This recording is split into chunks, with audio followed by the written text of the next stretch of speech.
Hi, ఆలుగడ్డ meal maker curry. ఆలుగడ్డలు chapati combination బాగుంటుందండి. మా పిల్లలకు చాలా ఇష్టం.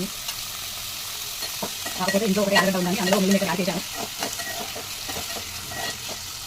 ఆలు వేసానండి, లైట్గా పసుపు, అల్లం వెల్లిగడ్డ పేస్ట్,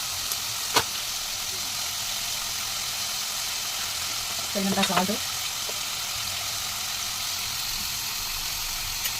బాగా కలబెట్టుకొని ఒక 5 నిమిషాలు మగ్గనివ్వాలి. ఆ తర్వాత టమాటా యాడ్ చేసుకోవాలి. ఇది పెట్టేద్దాము. చాలా బాగుంటుందండి చపాతీ. ఆయిల్లో మగ్గింది. కారం పొడి తగినంత దీనికి, కరివేపాకు, టమాటా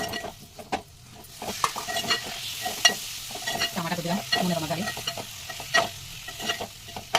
టమాటా ఉడికిందండి, తగినంత నీళ్ళు వేసుకోవాలి. మాకు ఇంత గ్రేవీ కావాలని యాడ్ చేసుకుంటాం, మీరు తగినంత వేసుకోవచ్చు. ఇందులో ఫస్ట్ నేను వేడి చేసి పెట్టుకున్నా మిల్లీ మేకర్లు ఉన్నాయి, అవి ఇందులో వేసేయాలి. ఆలుగడ్డ నచ్చిన వాళ్ళు ఆలుగడ్డ చేసుకుంటారు, మిల్లీ మేకర్ అవసరం వాళ్ళు మిల్లీ మేకర్. మా పిల్లలకు మిల్లీ మేకర్ ఇష్టం, అది కరెక్ట్గా యాడ్ చేస్తున్నాను. మూత వేసుకోవాలి. కొద్దిగా మగ్గిన తర్వాత మన ఇంట్లో ధనియాల పొడి ఉంటే వేసుకోవచ్చు, లేదంటే అవసరం. అయిపోయిందండి. కొత్తిమీర వేసుకొని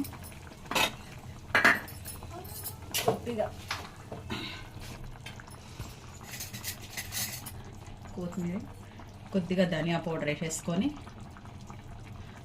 స్టవ్ ఆపేయచ్చు. ఆలుగడ్డ మిల్లీ మేకర్ కూర రెడీ. చపాతీకి చాలా బాగుంటుందండి ఇది, రైస్ కన్నా చపాతీకైనా బాగానే ఉంటుంది.